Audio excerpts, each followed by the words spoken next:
नमस्कार साथियों, मैं आपका दोस्त बालापुत्र वीरेंद्र आप सभी का हार्दिक अभिनंदन करता हूं हमारे इस YouTube चैनल में जिसका नाम है अंग्रेज़ी कुमार। तो इस उम्मीद के साथ कि शायद आपने पिछले जो वीडियोज़ हैं वो आपने देखे होंगे ग्रामर के, और लगातार आप उसके नोट्स बना रहे होंगे ताकि चीज़ें आपको क्लियर होती चलें। उसी सिलसिले में ये आज का अगला वीडियो है और ये भी उम्मीद करता हूँ कि आप सब अच्छे होंगे। खाना वाना खा लिया होगा आपने। तो चलिए शुरू करते हैं। आज थोड़ा सा जो पिछला पढ़ा चुके हैं उसका हल्का सा रिवीजन भी कर लेते हैं और उसके बाद फिर आज का जो नया है वो भी हम देखेंगे। तो हमने आपको अब तक क्या क्या पढ़ा चुके हैं हम आपको बता चुके हैं सब्जेक्ट के बारे में हमने आपको जानकारी दी थी कि भाई सब्जेक्ट होते हैं I, we, you, they, he, she, it, name. इस तरह से हमने एक लिस्ट तैयार की थी और मैंने आपको बताया था कि सब्जेक्ट बहुत सारे होते हैं, ऐसा कुछ फिक्स नहीं है कि इतने ही होंगे। हर वो चीज़ जो आप देख सकते हैं, सुन सकते हैं, महसूस कर सकते हैं, हर चीज़ इस पूरे ब्रह्मांड में हर चीज़ कुछ ना कुछ अपना काम कर रही है, तो वो सब क्या है, एक सब्जेक्ट है। फिर हमने आपको बताया था कि भाई हर सब्जेक्ट का अपना खुद का एक ऑब्जेक्ट भी होता है जिसको उपकर्ता कहा जाता है। काम तो नहीं कर रहा होगा लेकिन मौजूद होता है, उसको बोलते हैं ऑब्जेक्ट। तो हर सब्जेक्ट का ऑब्जेक्ट होता है। आई का मी होता है। अगर आपने तैयारी की होगी, नोट्स बनाए होंगे तो आप मेरी बात से रिलेट करेंगे। आई के लिए मी हो जाता है, यू का ऑब्जेक्ट यू ही रहता है, वी का अस होता है, दे का दैम हम यूज़ करते हैं, ही के लिए हिम यूज़ करते हैं, शी के लिए हर यूज़ करते हैं, इट का इट ही रहता है और नाम का ऑब्जेक्ट नाम हम लगा लेते हैं। उसके साथ साथ हमने ये शायद हमने आपको पहले वीडियो में बताया होगा, अपने की एक इंग्लिश होती है, ये भी हमने आपको बताया। हर सब्जेक्ट अपने साथ एक अपने की इंग्लिश भी लेकर कैरी करता है जिसके साथ कुछ ना कुछ हम ऐड करते हैं, कोई भी नाउन या कोई चीज़ हम ऐड करेंगे। आई के लिए हम माई का यूज़ करते हैं, यू के लिए योर का यूज़ करते हैं, your sister, your father, your mother, your book, your principal, your friend. इस तरह से हम चीज़ें जो बोलते हैं वो सब क्या होती हैं, अपने की इंग्लिश होती हैं। वी के लिए हम अवर का यूज़ करते हैं, दे के लिए देयर का यूज़ करते हैं। इसी तरह से आपका ही है तो ही के लिए हिज का यूज़ करते हैं, शी के लिए हर का यूज़ करते हैं। इसका जो शी है सब्जेक्ट, इसके अपने की इंग्लिश और ऑब्जेक्ट दोनों सेम होते हैं। पहचानेंगे कैसे, उसके साथ कुछ ना कुछ लगा होगा, अपने की इंग्लिश के साथ कुछ ना कुछ दिया होगा। इट के लिए इट्स आ जाता है और नाम में अगर मेल का नाम है तो उसको ही मान लेते हैं, तो जो ही के अपने की होगी वही नाम के अपने की होगी मेल के लिए, ऐसे ही फीमेल के लिए और ऐसे ही किसी और चीज़ के लिए हम मानते चलते हैं। फिर हमने आपको इसमें एक चीज़ और बताई थी कि हर सब्जेक्ट के लिए अपने एक खुद की इंग्लिश भी होती है जहाँ वो सिर्फ अपने बारे में बात करता है कोई सब्जेक्ट। तो खुद की इंग्लिश भी हमने आपको बताई थी, ये पहले वीडियो में था। और इसके साथ और क्या बताया था, सब्जेक्ट ऑब्जेक्ट और अपने की इंग्लिश, खुद की इंग्लिश के साथ हमने आपको उसमें हेल्पिंग वर्ब की भी जानकारी दी थी। हेल्पिंग वर्ब्स क्या होती हैं, तो कुछ हेल्पिंग वर्ब्स हमने आपको बताई थी। एक बार लिख देते हैं ताकि आपको थोड़ा सा याद आ जाए। डू, डज है, डिड है आपका, ये कुछ हेल्पिंग वर्ब थी। फिर आपकी आ जाती थी हैव आता है, हैज़ आता है और फिर आता है आपका हैड, ये बताया था। और 5 एक साथ लिखी थी हमने, इज, एम, आर, वाज और वर, ये लिखी थी हेल्पिंग वर्ब। और हमने लिखी थी, आपको याद आ रहा होगा सब कुछ, विल, शैल लिखा था, कैन लिखा था, फिर हमने आपके लिए कुड लिखा था, मे लिखा था, और क्या क्या आ जाता है, माइट आ जाता है, आपका जो है मस्ट आ जाता है, और वुड भी हमने लिखा था, वुड आ जाता है। इस तरह से हमने आपको हेल्पिंग वर्ब बताई थी। अब अगर स्क्रीनशॉट अगर लेना चाहें तो आप ले सकते हैं, वैसे तो ये पिछले वीडियो में हम लोग कवर कर चुके हैं, आपको ये सब चीज़ें पता ही होंगी। इसी के साथ साथ हेल्पिंग वर्ब के बाद हमने आपको बताया था कि भाई वर्ब क्या होती है। तो वर्ब किसी काम को करने की इंग्लिश को ही वर्ब कहा जाता है। और वर्ब की कुछ फॉर्म होती हैं, किसी भी वर्ब की फॉर्म होती हैं। वर्ब की फर्स्ट फॉर्म आती है, फिर वर्ब की सेकंड फॉर्म आती है, वर्ब की थर्ड फॉर्म आती है, वर्ब की फोर्थ फॉर्म आ जाती है, जिसको हम फोर्थ फॉर्म के साथ साथ क्या भी कहते हैं बताइए, आपको याद होगा। फर्स्ट फॉर्म में हम क्या लगा देते हैं, एस या ई एस लगा देते हैं, इसी को फोर्थ फॉर्म कह देते हैं।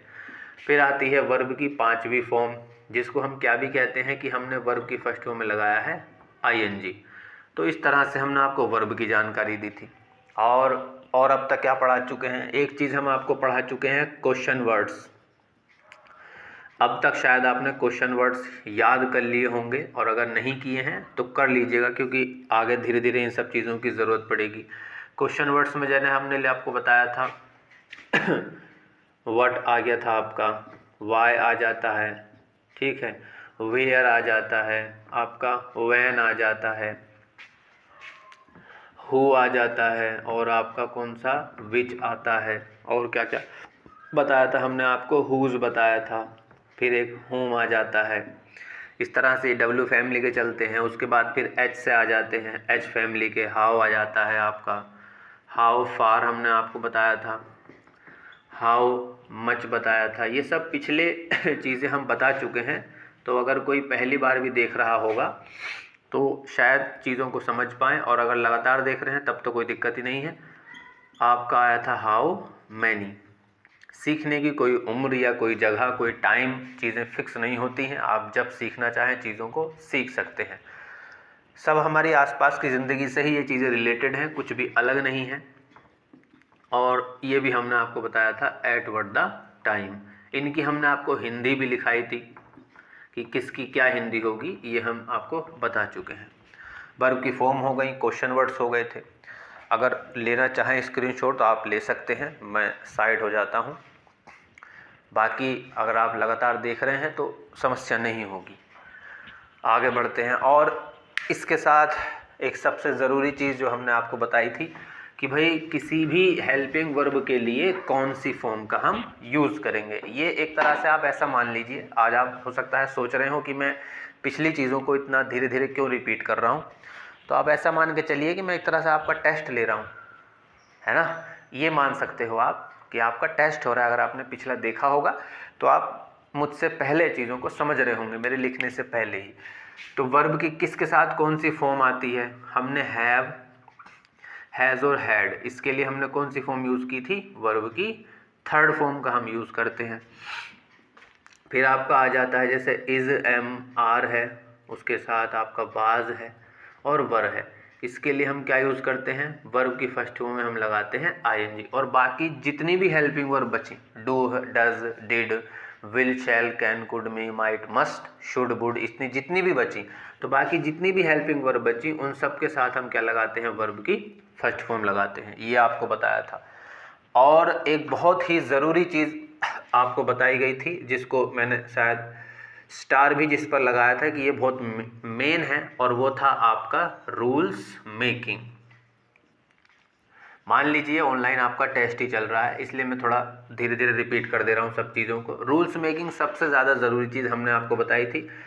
सब्जेक्ट लगाया था, और सब्जेक्ट के बाद हम यूज़ करते हैं हेल्पिंग वर्ब का, और फिर लगाते हैं वर्ब की कोई भी form, main form. Main verb क्यों लिखा था, क्योंकि जो भी हेल्पिंग वर्ब आएगी उसी की अकॉर्डिंग मेन वर्ब चेंज होती चलेगी, इसलिए। और ये इसे बताने का जो तरीका था वो भी हमने आपको बताया था कि भाई हम 4 ही तरह की बातें बोलते हैं, और किसी भी तरह की बात को कहने के 4 ढंग होते हैं। तो ये 4-4 का एक आंकड़ा चलता है, और इसी का हम यूज़ करके चीज़ों को समझना शुरू करेंगे।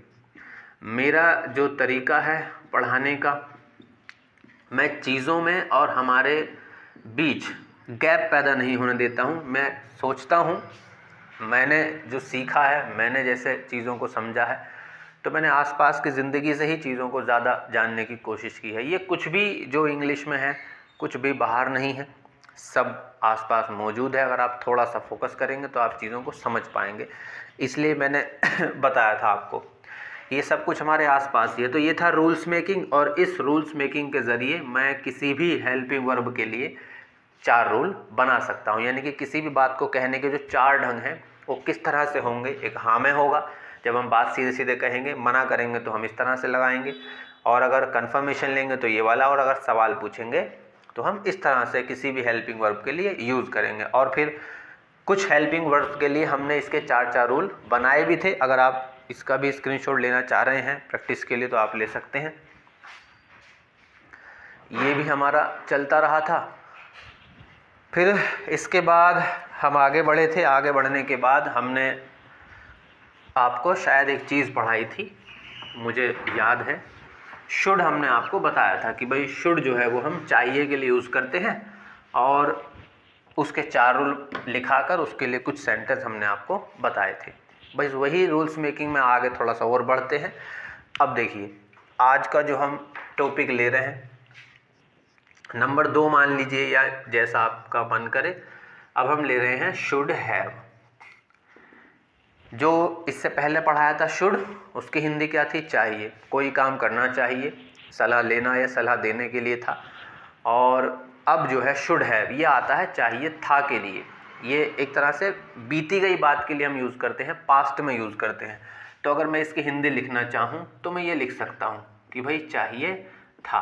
बात इसमें भी वही रहेगी, सलाह ली थी किसी से मान लीजिए, या हमने किसी को सलाह दी थी, तब भी हम इसी का यूज़ करेंगे। तो ये आ गया आपका शुड हैव। अब आपको ध्यान लगाना चाहिए, अब मुझे क्या ज़रूरत पड़ेगी? मुझे पड़ेगी इसके 4 रूलों की ज़रूरत। तो मैं सबसे पहले इसके बनाता हूँ रूल्स। रूल्स बनाने का वही तरीका है, सबसे पहले हम क्या यूज़ करते हैं? सब्जेक्ट। फिर आती है हमारी हेल्पिंग वर्ब। अब इसको पूरे को ही हम यूज़ करेंगे, हालांकि हेल्पिंग वर्ब तो इसमें यही है, पर हम इसको पूरा यूज़ करेंगे। तो ये शुड है, प्लस लगा देते हैं चलिए, ताकि आसानी हो समझने में। हैव, और उसके बाद हम, अब देखिए, अब यही आपका टेस्ट है कि यहाँ कौन सी फॉर्म लिखूंगा मैं, क्योंकि मैं जानता हूँ हैव के साथ आती है वर्ब की 3rd फॉर्म। बिल्कुल सही। तो हैव के साथ हम यूज़ करते हैं वर्ब की 3rd फॉर्म का। देखिए इसी से पता चलता है कि आप लोग पढ़ रहे हैं, क्योंकि हैव के बाद 3rd फॉर्म आती है, तो मैं 3rd फॉर्म का यूज़ कर रहा हूँ। ये हम आपको पहले बता चुके हैं। मना करेंगे तो भाई हेल्पिंग वर्ब के बाद में लगता है नोट। ये रूल्स मेकिंग में जो दूसरे नंबर का पार्ट है, तो इसमें हेल्पिंग वर्ब तो शुड ही होगी, तो शुड के साथ मैं लगा दूंगा नोट। बाकी ये जो है इसको ऐसे का ऐसे ही हम लिखेंगे। कुछ भी रूल्स आपको याद नहीं करने हैं, ये सब धीरे धीरे आपको बनाना आ ही जाएगा। तीसरे में क्या करते हैं? हेल्पिंग वर्ब को शुरू में ले लेते हैं, जो बचता है उसको लिखते हैं। सब्जेक्ट बचा, तो भैया जी हमने सब्जेक्ट लिख दिया। नोट को अंडरलाइन क्यों कर रहे हैं अब मैं नहीं बताऊंगा, ये आपको पता होना चाहिए। और यहाँ आ गई वर्ब की 3rd फॉर्म। चौथे में हम क्या करते हैं? सबसे पहले हम लगाते हैं क्वेश्चन वर्ड, और उसके बाद इस तीसरे वाले रूल को ऐसा ही इस्तेमाल करते हैं। तो शुड लगाया, जो बचा सब्जेक्ट बचा, नोट बचा, नोट को अंडरलाइन कर दिया, उसके बाद हैव लिखा, और हैव के साथ आ गई वर्ब की 3rd फॉर्म। और पहचान आपको ध्यान रखनी है, चाहिए था। अब आप आम जिंदगी में अगर देखें तो सुबह से लेकर शाम तक हम ऐसी बहुत सारी बातें कर रहे हैं जो इससे रिलेट करेंगी। आपने अपने मित्र से कहा होगा कि तुम्हें मुझे कॉल करनी चाहिए थी। ये जो बात है थोड़ी देर पहले की बात जो बीत गई, ऐसा मानिए जो बात बीत गई, चाहे तो मैं यहाँ पे लिख देता हूँ अलग से, जो बात बीत गई आप कैसे याद रखेंगे? जो बात बीत गई आप कैसे याद रखेंगे, ये तरीका आपको ढूंढना होगा। ऐसा कुछ भी आपको फिक्स नहीं कर लेना है अपने माइंड में कि मैं, अगर वीरेंद्र ने कहा है कि शुड हैव हम चाहिए था के लिए यूज़ करते हैं, तो आप बस इसी को पकड़े रहें। बिल्कुल नहीं, आपको अपना तरीका ढूंढना होगा। मेरा तरीका यह है याद रखने का कि मैं ज़िंदगी से रिलेट करता हूँ। अब आप कैसे रिलेट करेंगे सोचिए। जो बात बीत गई है अगर आप फोकस करें तो बहुत सारी बातें आप ढूंढ पाएंगे। हम बहुत सारी चीज़ें इस तरह की बोल रहे हैं, भले ही उन बातों के लास्ट में चाहिए था आ रहा हो या नहीं आ रहा हो, पर वो इसी से बनेंगी। तो मैं बता रहा था कि आपने अपने मित्र से कहा कि तुम्हें मुझे कॉल करनी चाहिए थी, या कल हमारा टेस्ट हो जाना चाहिए था, या सर को ये क्वेश्चन पहले लिखा देना चाहिए था, या आप मुझसे कह सकते हैं कि सर आपको ये चीज़ पहले पढ़ा देनी चाहिए थी। तो जो भी काम पहले कर देना चाहिए था, चाहे वो सलाह लेने के लिए हो या सलाह देने के लिए, या यही बोल सकते हैं कि जैसे अगर आप ये वीडियो पहला देख रहे हैं, मान लीजिए इससे पहले लेसन नहीं देखे हैं, तो अगर चीज़ें आपको समझ में नहीं आ रही होंगी तो आप अपने आप से कह सकते हैं कि यार मुझे पहले 2 लेसन देख लेने चाहिए थे। इस तरह की जो बातें होंगी वो हम शुड हैव से बनाएंगे और उसका यूज़ करेंगे। अगर आप इसका स्क्रीनशॉट लेना चाहते हैं तो ले लीजिए। ये सिर्फ मैंने इसकी हिंदी लिखी है और ये इसके रूल्स लिखे हैं सिर्फ, और कुछ नहीं लिखा है। अब हम इसके लिए आगे बढ़ेंगे और हम इसके लिए सेंटेंस बनाएंगे 4, और ये आपका पूरा हो जाएगा। लीजिए, देखिए सेंटेंस 4 ही क्यों बता रहा हूँ, हज़ारों लाखों करोड़ों आप सेंटेंस बना सकते हैं, लेकिन सेंटेंस आपको याद नहीं करने हैं। आपको इसे अपनी ज़िंदगी से जोड़ना है। जैसे ही जुड़ता चलेगा तो जब भी इस तरह की कोई बात 24 घंटे में या 10 दिन बाद आएगी तो आप रिलेट कर पाएंगे कि हाँ, इस बात को अगर मैं अंग्रेज़ी में बोलना चाहता हूँ या बनाना चाहता हूँ तो मेरे पास एक स्ट्रक्चर है और मैं उसका यूज़ कर सकता हूँ। तो इसलिए सेंटेंस में कम ही बताऊँगा। अब देखिए, यहाँ हम क्या करते हैं, बात को कहते हैं। कोई काम करना चाहिए था, तो जैसे मैंने लिखा कि मुझे तुमसे पूछना चाहिए था। मान लीजिए हमने कोई बात ऐसी कर दी और मैंने नहीं पूछा, सामने वाला गुस्सा हो गया, तो मैं उससे बोल रहा हूँ, खुद ही कह रहा हूँ कि मुझे तुमसे पूछना चाहिए था। बिना पूछे मान लीजिए मैंने कोई काम किया, तो कैसे बोलेंगे, बात कह रहे हैं। अब कौन है काम करने वाला, देखिए सब्जेक्ट कौन है, मैं, मुझे, यानी कि मैं क्या हो गया, सब्जेक्ट। तो मैं क्या हो गया, आई, शुड आ गया, हैव आ गया। अब आ जाएगी काम क्या हो रहा है इसमें, पूछना। तो पूछने की थर्ड फॉर्म हम यूज़ करेंगे, बस ये हमारा सेंटेंस बन जाएगा। तो मैं लिखूंगा आई शुड हैव। अब पूछने की आस्क होती है तो आस्क की सेकंड फॉर्म होती है आस्क्ड। ठीक है, ये आपका लगभग जो मेन रूल है वो पूरा हो जाता है। सब्जेक्ट शुड आ गया, हैव आ गया, थर्ड फॉर्म आ गई, आई शुड हैव आस्क्ड। अब इसमें लिखा ना तुमसे पूछना चाहिए था, तो I should have asked to you. ये कहाँ से आती हैं चीज़ें, ये ऑब्जेक्ट आता है ये अलग से।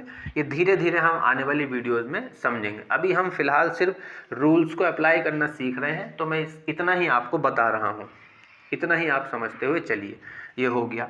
अब मान लीजिए किसी बात को मना कर रहे हैं, जैसे हमने किया, हमने कहा कि उसे ऐसा नहीं करना चाहिए था। ऐसा हमने कुछ भी सेंटेंस आप ले सकते हैं, उसे ऐसा नहीं करना चाहिए था। किसी काम को करने के लिए आप मना कर रहे हैं, मान लीजिए। अब उसे, अब देखिए यहाँ पे क्या है, उसे। अब आप जिस तरफ इशारा कर रहे हैं, अब आपको वो इमेजिनेशन में ध्यान देना होगा कि अगर आपकी इमेजिनेशन में वो कोई मेल है, लड़का है, कोई आदमी है, तो हम उसके लिए सब्जेक्ट क्या यूज़ करेंगे, ही। और अगर हमारी इमेजिनेशन में वो कोई फीमेल है, कोई लड़की है या कोई औरत है, माँ है, तो उसके लिए हम शी का यूज़ करेंगे। यहाँ सेंटेंस पढ़ के पता नहीं चलेगा कि मैं ही लगाऊं सब्जेक्ट या शी लगाऊं। ये आपको अपनी इमेजिनेशन पे जोर डालना पड़ेगा। तो कुछ भी इमेजिन कर सकते हैं। अगर आप उसको ही मान रहे हैं तो भैया मेल मान रहे हैं तो ही, और अगर फीमेल मान रहे हैं तो सब्जेक्ट हो जाएगा आपका शी। अब चूंकि मना कर रहे हैं तो दूसरा वाला रूल लगेगा, सब्जेक्ट तो हो गया, शुड के साथ लगा देंगे नॉट और उसके बाद हैव। ये तो आपका रूल है, इससे तो हम बच ही नहीं सकते। तो शुड, सॉरी क्या आएगा इससे पहले, नोट आएगा, उसके बाद हमने लगाया हैव और प्लस। अब आती है वर्ब की थर्ड फॉर्म। अब देखिए करना वर्ब होती है, वर्ब और करने की क्या होती है, डू की थर्ड फॉर्म होती है आपकी डन। ये सब वर्ब क्या, धीरे धीरे आपको चीज़ें क्लियर होती चलेंगी। मैं आने वाली वीडियोस में चीज़ें और साफ करता चलूँगा, अभी सिर्फ थोड़ा थोड़ा सीखिए। डन और उसके बाद ऐसा, ऐसे के लिए हम यूज़ कर लेते हैं सो लगा दीजिए या सच लगा दीजिए। ये हमने लिखा, लो कितना सिंपल है, he should not have done so, उसे ऐसा नहीं करना चाहिए था।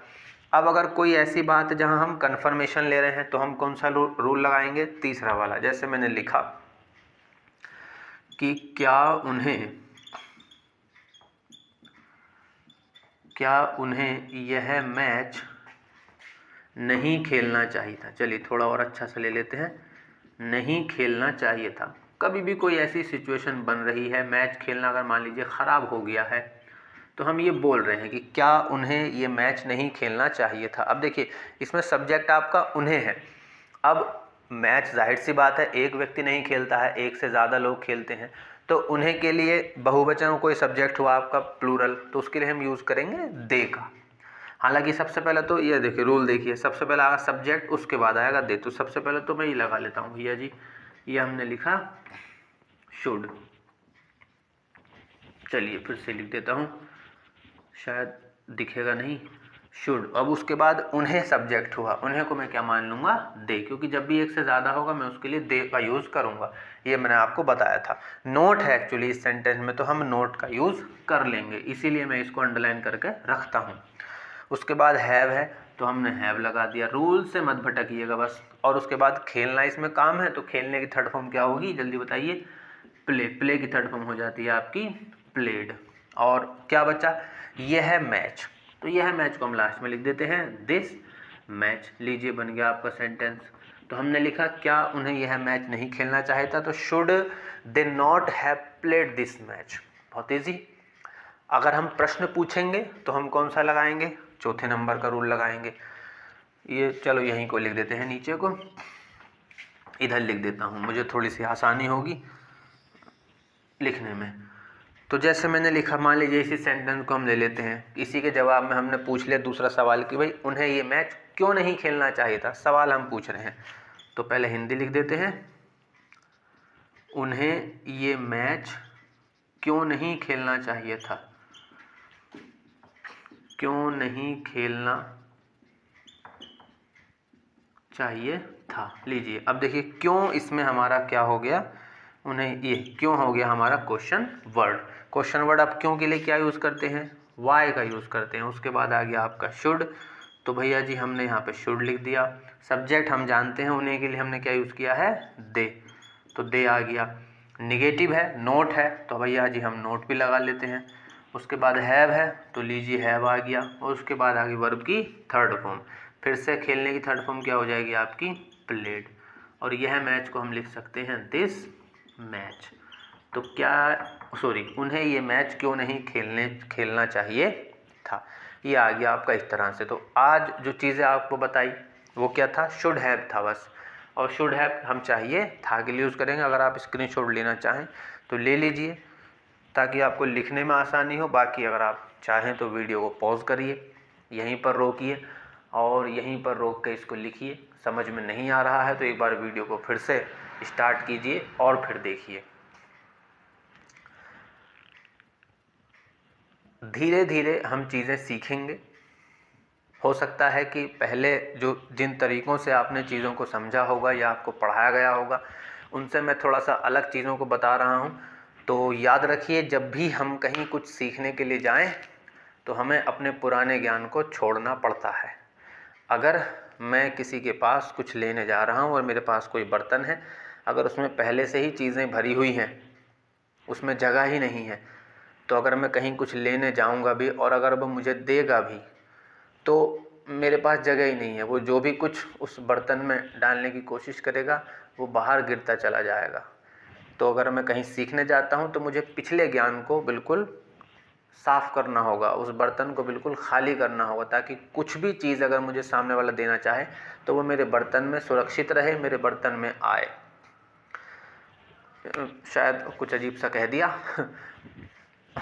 हो सकता है आप मेरी बात समझ पा रहे हो। तो यही होता है, क्योंकि होता क्या है, पिछला जो ज्ञान है, जब हम कुछ नई चीज़ सीखते हैं, भले ही हम वही चीज़ सीख रहे हैं जो पहले सीख चुके हैं, अब सामने वाला व्यक्ति अलग है, वो अलग तरह से चीज़ों को बताता है, तो हम कंपैरिजन करने लग जाते हैं। पहले जो हमें चीज़ें बताई गई हैं और अब जो सामने वाला हमें चीज़ें बता रहे हैं, हम दोनों को तुलना में ले आते हैं और उस तुलना के बीच में एक लड़ाई शुरू होती है। हम सही और गलत के टैग में उलझ जाते हैं और फिर हम कुछ सीख नहीं पाते। तो सीखने का सबसे अच्छा तरीका यही है कि पिछले ज्ञान को हटाइए, खाली कीजिए, सुनिए सामने वाले को, बाद में डिसाइड करिए कि कौन सही था और कौन गलत था। ये थोड़ा मोटिवेशन हो गया, ये ज़्यादा अच्छा नहीं रहता है वीडियो में, इस पर किसी और दिन चर्चा करेंगे। आज के लिए इतना ही रखेंगे। वीडियो थोड़ा बड़ा हो जाता है इसलिए मैं कम ही चीज़ें बता रहा हूँ। बाकी कुछ कहना चाहें, कुछ पूछना चाहें तो कमेंट कीजिए और मैं कोशिश करूँगा आपके सवाल का जवाब देने के लिए। मिलते हैं फिर से किसी नई वीडियो में, तब तक सब अपना ख्याल रखिए, खुश रहिए, अच्छा खाना खाइए, अच्छे से सोइए, अच्छी नींद लीजिए, अच्छे कपड़े पहनिए, लोगों से अच्छा बर्ताव करिए, सबका ख्याल रखिए और सबसे ज़्यादा अपना ख्याल रखिए। सभी को नमस्ते, जय हिंद।